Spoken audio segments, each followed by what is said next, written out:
ఇక్కడ ఈ ప్రభుత్వం చేస్తున్నటువంటి అరాచకాల్ని ఒక ప్రతిపక్ష పార్టీగా వాటిల్ని ప్రజల దృష్టికి తీసుకెళ్ళవలసినటువంటి బాధ్యత మాకుంది. పాలకపక్షంగా అధికార పార్టీ ఉంటే ప్రజాపక్షంగా మేమున్నాం. ప్రజలకు జరుగుతున్నటువంటి అన్యాయాన్ని ఇలా దుర్మార్గమైనటువంటి నియంత్రిత ధోరణిని కూడా ప్రజల్లో ఎండగట్టవలసినటువంటి బాధ్యత మాకుంది. ఈ మెండపేట మున్సిపాలిటీలో జరుగుతున్నటువంటి అరాచకాలు, ఈ నియోజకవర్గంలో జరుగుతున్నటువంటి దౌర్జన్యాలు మీరే చూస్తున్నారు. ఎప్పుడో 2021-22లో మెండపేట మున్సిపాలిటీలో ఉన్నటువంటి రిక్షా కార్మికుల సంఘం అంతా ఎండలో ఉంటుంటే ఆ రోజు ఉన్నటువంటి ప్రభుత్వం నుంచి మున్సిపల్ జనరల్ ఫండ్స్ నుంచి 10 లక్షల రూపాయలు ఖర్చు పెట్టి ఒక షెల్టర్ వేయటం జరిగింది వాళ్ళకి బస్టాండ్ సెంటర్లో. ఆ షెల్టర్ వేసినటువంటి దానికి 10 లక్షల రూపాయలు ప్రభుత్వ నిధులు ఖర్చు పెట్టారు మున్సిపల్ జనరల్ ఫండ్స్ నుంచి. ప్రభుత్వం మారిన తర్వాత అక్కడ ఉన్నటువంటి ఫ్లెక్సీలు తీసేసి, జగన్మోహన్ రెడ్డి గారు బొమ్మలు తీసేసి, ఆ ఆర్డర్ కూడా మున్సిపల్ తీర్మానంతో కట్టినటువంటి షెల్టర్ అది తీసేసి వీళ్ళ దౌర్జన్యాలు చేసేసి ఈ రకంగా చేస్తుంటే ఎందుకు ప్రతిపక్షంగా మేము కూర్చొని ఊరుకుంటాం? దీనికి 2 నెలల క్రితం అధికారులకి కంప్లైంట్ ఇచ్చాం, మున్సిపల్ కమిషనర్ గారికి ఇచ్చాం, అదేవిధంగా పోలీస్ డిపార్ట్మెంట్కి ఇచ్చాం. ఈ రోజు వరకు ఏ విధమైనటువంటి స్పందన లేదు. వీళ్ళకి ఇచ్చినటువంటి అర్జీలన్నీ కూడా దున్నపోతు మీద వాన కురిసినట్టు కనపడుతుంది. ఏంటి దౌర్జన్యం ఏంటి, అన్యాయం ఏంటి?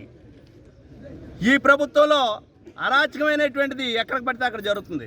ఈ మున్సిపాలిటీకి సంబంధించినటువంటిది ఆస్తులు దోసులు తింటున్నారు. ఈ పక్కన ఉన్నటువంటి 4 కోట్ల రూపాయలు విలువ చేసేటువంటి స్థలం, ఈ 30వ వార్డులోకి సంబంధించినటువంటి ఒక స్థలాన్ని పక్కా వ్యక్తి కబ్జా చేసేస్తే దాన్ని మున్సిపల్ ఆఫీసులో అనేక మీటింగుల్లో చెప్తే ఏమీ పట్టించుకోరు. ఈ తెలుగుదేశం పార్టీ నాయకులు కబ్జా చేశాడు దాన్ని. 4 కోట్లు విలువ చేస్తా స్థలం ఖరీదు. అంటే మీ ఇష్టం, మీ అధికారం మీ చేతిలో ఉందని దోసేయటమేనా మీ కార్యక్రమాలు? ఏంటి అన్యాయం ఏంటి? ఈ కమిషనరు రాము డాక్టర్ అని చెప్పేసి ఒక డాక్టరు హాస్పిటల్ కట్టుకున్నాడు. హాస్పిటల్కి వైఎస్ఆర్ ప్రభుత్వం అధికారంలో ఉండగా కట్టుకోవడానికి పర్మిషన్ ఇచ్చాం. అతను మంచి డాక్టర్, గవర్నమెంట్ డాక్టర్ రిజైన్ చేసి హాస్పిటల్ కట్టుకుని బ్రహ్మాండమైనటువంటి వైద్యం చేస్తున్నాడు. మేము పర్మిషన్ ఇచ్చాం, కట్టేసుకున్నాడు.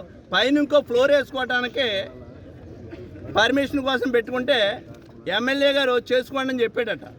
ఎమ్మెల్యే గారు చేసుకోండి అని చెప్పాడని చెప్పేసి ఈయనేమో పైన ఫ్లోర్ వేసుకుంటుంటే పొద్దుట ఇదిగో పర్మిషన్ కూడా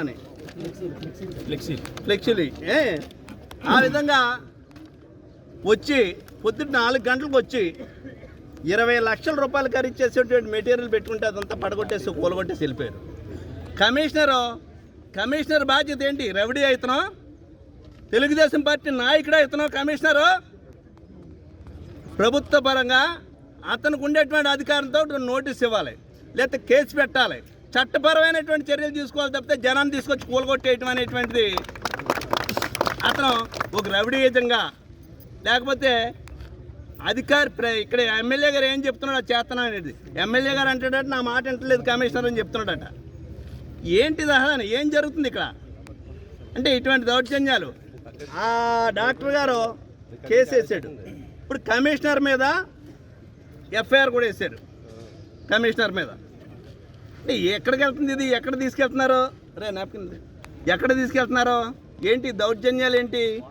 ఇలాగా అనేక రకాలైనటువంటి కార్యక్రమాలు చేస్తున్నారు. ప్రజాస్వామ్యబద్ధంగా మేము ర్యాలీ చేస్తుంటే పోలీస్ అధికారులు వచ్చి అడ్డుకుంటారు ఇక్కడ. సార్ ప్రధానంగా ఇదే బోర్డు విషయమే గత కొద్ది రోజుల క్రితం తొలగించిన బోర్డుని మన పార్టీ శ్రేణులతో వెళ్ళి పెట్టడం జరిగింది సార్. అప్పట్లేని ఉద్రిక్తి ఇప్పుడు ఉండడానికి ప్రధాన కారణంగా ఏం చెప్తారు? ప్రధాన కారణం ఏముంది? ఆ వేళ తొలగించారు, మళ్ళీ పెట్టాం. మళ్ళీ ఈ రోజుని అది తొలగించేసి కొత్త బోర్డు పెట్టుకున్నారు. అంటే ప్రభుత్వాలు మారుతుంటాయి. ప్రభుత్వాలు మారితే బోర్డులు మారిపోతాయా, లేకపోతే శిలాపలకాలు మారిపోతాయా? శిలాపలకాలు మారిపోతాయా? ఎండలో ఉన్నారనేటువంటి రిక్షా కార్మికుల కోసం వేసినటువంటి షెడ్ అది. ఈ కమిషనరు బాధ్యత లేదా? కమిషనర్ కంప్లైంట్ ఇస్తే ఈ రోజు వరకు పట్టించుకున్నాడా? ఇక్కడ ఈ కూటమి ప్రభుత్వం వచ్చి దోసుకు తినేటువంటి పని మీద ఉన్నారు. ఇసుకి మాఫియా, మట్టి, కంకరే ఏది కూడా వదలట్లేదు. ఈ పక్కన ఉన్నటువంటి ఒల్లూరులో చెరువు తవ్వేసి మట్టి అమ్ముకుంటున్నారు. ఇవాళ ఎవరికి చెప్పాలి? ఎవరికి చెప్పినా మీరు కంప్లైంట్ ఇచ్చారు కదా చూద్దాంలే అనేటువంటి పరిస్థితుల్లో ఉన్నారు. ఈ సమస్యని మీరు బాధ్యతగా తీసుకుని పరిష్కరించకపోతే మాత్రం జిల్లా వ్యాప్తంగా వైఎస్ఆర్ పార్టీ ప్రజల పక్షాన్ని నిలబడుతుంది. ఎటువంటి కేసులు పెట్టుకుంటారో, ఎక్కడ అరెస్ట్ చేసుకుంటారో, ఏం చేసుకుంటారో ఈ దౌర్జన్యాలు సాగనేవి ఇంకెన్నాళ్ళని. ఈ దోపిడీ వ్యవస్థ ఇది, ఈ రకమైనటువంటి దోపిడీ వ్యవస్థ జగన్మోహన్ రెడ్డి గారి పరిపాలనలో ఈ రకమైనటువంటి పరిస్థితులు ఉన్నాయా? ఈ రోజు వచ్చి మీరు ప్రజల కోసం అది చేస్తాను మాయ మాటలు చెప్పి అధికారంలోకి వచ్చిన తర్వాత దోసుకు తినేటువంటి కార్యక్రమంలో మీరుంటే, ప్రతిపక్ష పార్టీగా ప్రజల పక్షాన ఉన్నటువంటి పార్టీగా మేము చూస్తూ ఊరుకోవడానికి సిద్ధంగా లేవనేటువంటిది ఈ ప్రభుత్వాన్ని హెచ్చరిస్తూ, ఎట్టి పరిస్థితుల్లోని ఆ తీసినటువంటి బోర్డుని మళ్ళీ అక్కడ పెట్టకపోతే ఈ ఉద్యమం ఎంత తారాస్థాయికన్నా తీసుకెళ్తాం మేము. చరిత్ర సృష్టించినోడు ఇప్పుడు ఆ చరిత్రని తిరగరాయబోతున్నాడు. అబద్ధాల గోడల్ని బద్దలు కొట్టి నిజాలను రాగా మీ ముందుంచబోతున్నాడు.